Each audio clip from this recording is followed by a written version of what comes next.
So that's been really helpful for me, and you should pretty much do the same to be able to get back when you need to get back on the right track. What's going on, traders? Welcome back to Bangkok.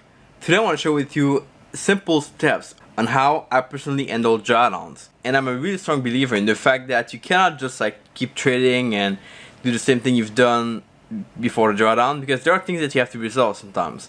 So I want to share with you how I resolve them, what things I look for, what things I do to improve and get back on track.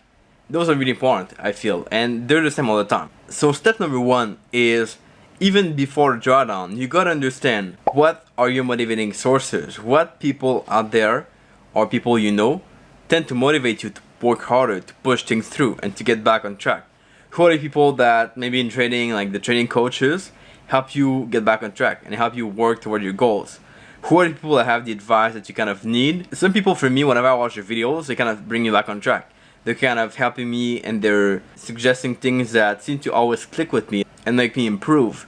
Find out those people even before your drawdown and think about them, select them, and just have them in mind, so that when you have a tough time and you need to get back to your routines or back to your stuff, you know what kind of work to turn to and who to follow and who to listen to get you back on track.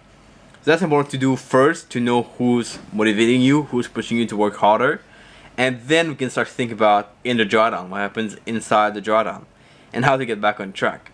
I believe that one thing any trader should have is what we call a get back up ritual. Something that you can just follow, a series of steps, where you can kind of get back on track. And that's going to depend for everyone. It won't be the same at all. But you gotta figure out, for you, how do you get back up on track? What are the things that you look for and that you have to do to kind of get back to your optimal state? For me, that's a lot about, let's say, listening to music, the right music of course, and then doing some journal, looking back at my goals, which I have with me all the time, even when I travel, a kind of sheet where I put all my goals and stuff and the values I have. Looking back at this is really helpful, and also the reasons why I want to achieve my goals, really important.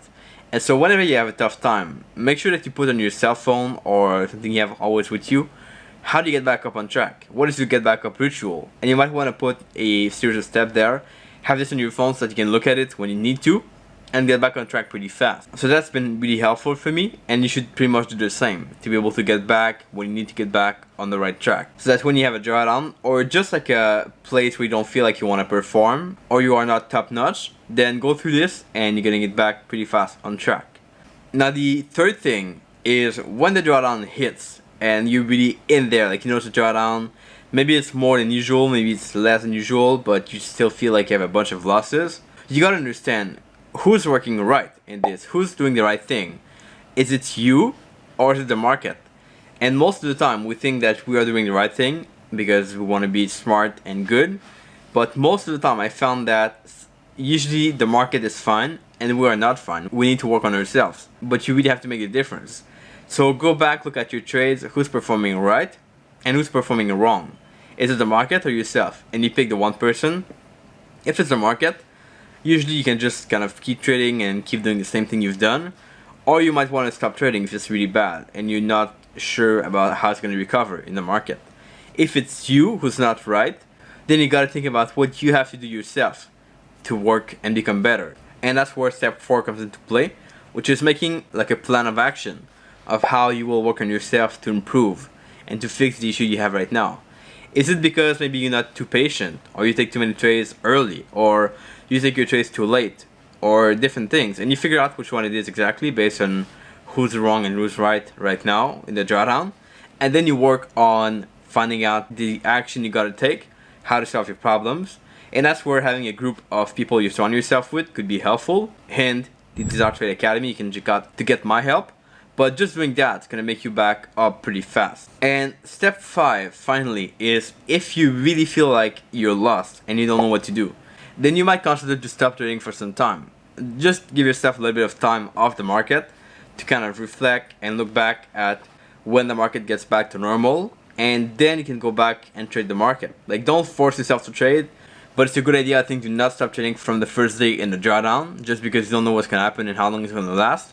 But if you really feel lost, then you might want to stop trading for some time and then go back to normal. So those are kind of the 5 things I go through all the time. You gotta select your motivating sources, have a get back up ritual, find out who's right in the equation, is the 2 in the market, then create a plan of action for solving the problem.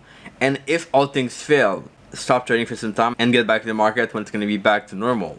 Hope that makes sense, guys. As always, I want to hear your thoughts down below in the comment. Give a like on that video if you liked it today. Subscribe if it's not done yet. And here are a few comments in the past video. I appreciate you guys, as always, for leaving your comments down below. And I'll be catching you back here for another video tomorrow. Ciao.